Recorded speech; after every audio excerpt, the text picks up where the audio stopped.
স্মারক চিহ্ন হিসাবে বিরাজ করবে, এটা দেশের মানুষের ভাবা দরকার। শেষ করব আসলে বিষয়টা হচ্ছে যে যেটা যেহেতু আমরা যে বিষয় নিয়ে আলোচনা করছিলাম গণতন্ত্র কোন পথে, নির্বাচনে একটা অবশ্যই একটা অন্যতম উপাদান, কিন্তু নির্বাচন যেহেতু কোনো সম্ভাবনা দেখা যাচ্ছে না, হলেও হতে পারে। এই অবস্থায় সংকট থেকে পরিত্রাণের উপায় আমার হাতে আছে 2 মিনিট বা 1.5 মিনিট আছে, দুজনের কাছে 1.5 মিনিটের মধ্যে শুনবো।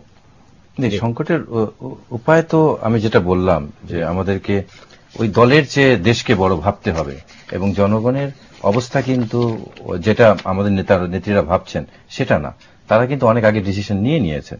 এখন সমস্যা হচ্ছে যে সরকার, আমি আবার ওই জায়গায় যাচ্ছি যেটা খুব স্পর্শকাতর জায়গা, যে সরকার মনে করছে যে আমরা বেরিয়ে আসলে আমাদের কি অবস্থাটা হবে, আমাদের অবস্থা তো খুব খারাপ হবে। এবং বিএনপি যদি কিছু নাও করে, যে দুটা গ্রুপ এই সরকারের দ্বারা নিগৃহীত বেশি হয়েছে, আমি সরাসরি বলি জামাত ইসলাম, হেফাজত, তারা হয়তো তাদেরকে ছাড়বে না।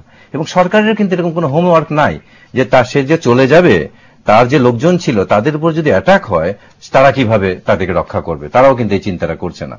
এখন উনি যেটা বললেন এরশাদের সম্পর্কে, শুধু এরশাদের দোষ আমরা যেই, এরশাদ তো এটা খুব ক্লিয়ারলি বলেছেন, এরশাদ যেটা বলেন সরাসরি বলেন, উনি হয়তো খারাপ, উনি বলেছেন আমাকে যে 70টা আসন দিবে আমি তার পক্ষে যাব।